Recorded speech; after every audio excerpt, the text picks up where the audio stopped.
해오름의 아침 말씀 묵상 시간입니다. 오늘의 본문은 예레미야 7장 1절로 15절 말씀 살펴보도록 하겠습니다. 제목은 참된 신앙이란 제목을 붙여봤는데요.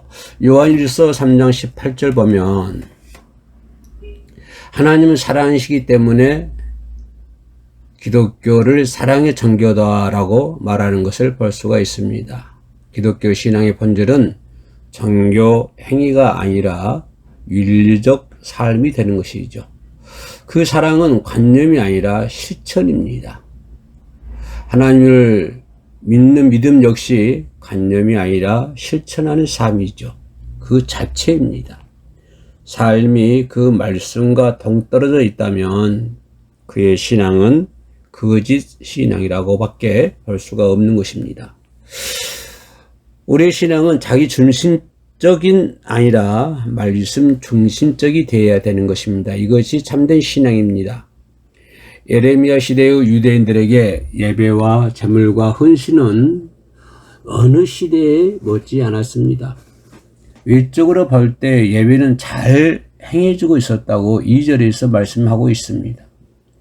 예배하러 이 문을 들어가는 유다 사람들아 라는 말은 그들이 예배하러 성전에 엄청 열심히 드나들었다는 말이 될 수가 있습니다. 그들에게 성전에 여호와께서 계신다는 확신도 있었습니다. 4절 말씀입니다. 이것이 여호와의 성전이라 여호와의 성전이라 여호와의 성전이라 하는 거짓말을 믿지 말라는 말씀은 거짓 선지자들을 믿지 말라는 뜻입니다.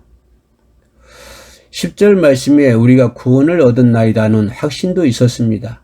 그러나 그들은 여호와의 이름을 둔 곳인 성전을 도둑질하는 소굴로 여겼다고 11절 말씀에서 기록하고 있습니다.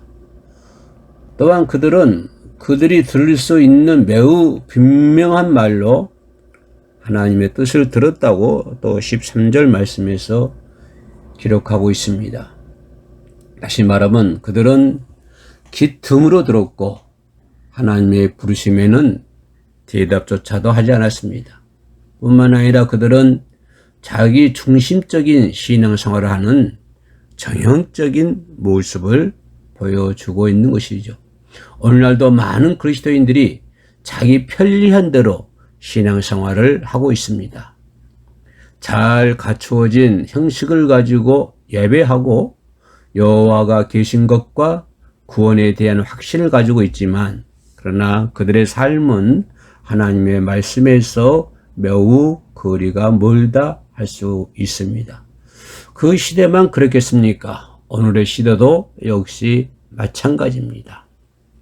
우리는 자기 확신이 아니라 바른 길과 행위를 가져야 되는 것입니다. 신앙생활이 윤리와 도덕을 수반하지 않을 때 그 진정성은 없는 것입니다. 하나님은 그들의 예배에 대해서가 아니라 그들의 길과 행위를 바르게 하라고 3절과 5절에서 말씀을 해주고 있습니다. 그 바르게 해야 할 길과 행위가 구체적으로 무엇입니까? 그것이 5절과 6절에 나와 있는데 그들은 어떠한 예배에 대해서가 아니라 하나님은 그 민족이 길과 행위를 바르게 하라고 하는 것인데 그 바르게 하라고 하는 행위는 오늘 본문 5절과 6절에서 이웃들 사이에 정의를 행하고 이방인과 고아와 과부를 압제하지 아니하며 무죄한 자의 피를 이곳에서 흘리지 아니하며 다른 신들 뒤를 따라 화를 자초하지 아니하는 것이다 라고 본문에서 말씀을 해주고 있습니다.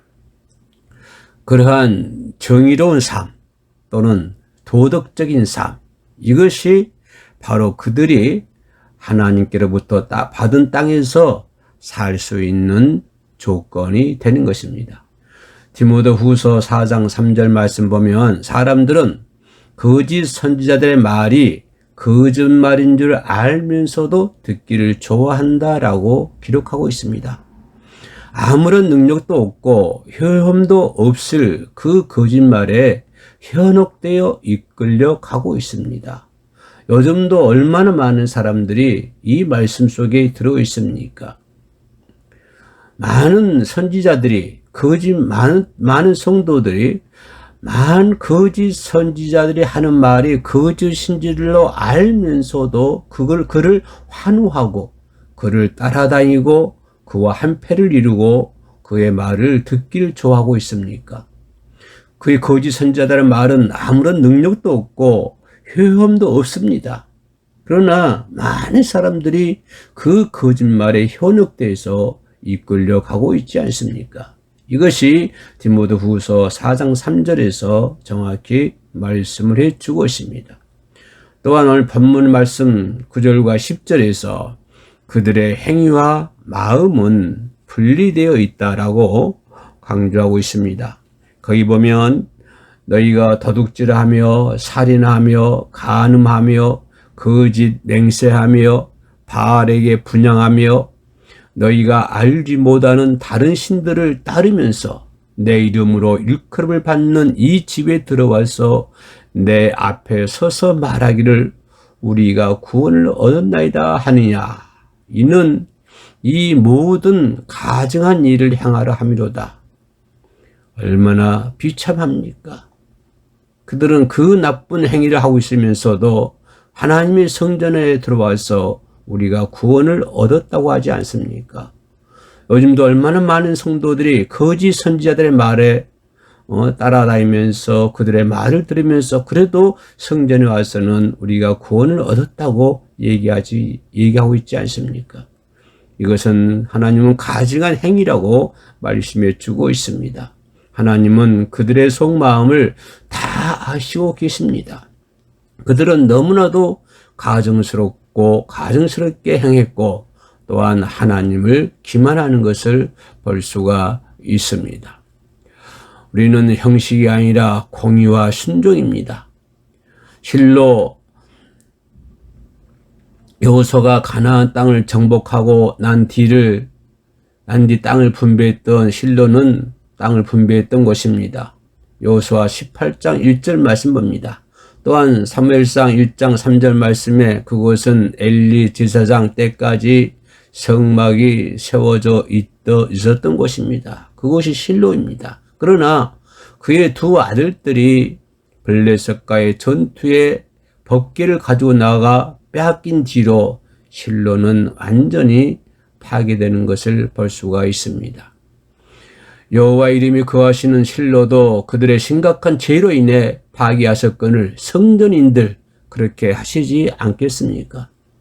한국 교회가 5만 개나 있어도 그곳에서 수없는 종교 행위와 헌금이 들어지고 커다란 기독교 프로젝트가 진행된다고 해도 우리의 윤리가 무너지면 그 모든 것은 아무것도 아닌 것입니다.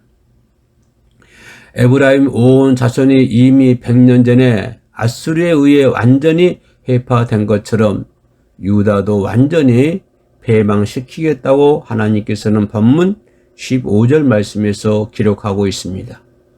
무엇이 우리와 하나님의 언약 관계를 유지하는가? 예배입니까?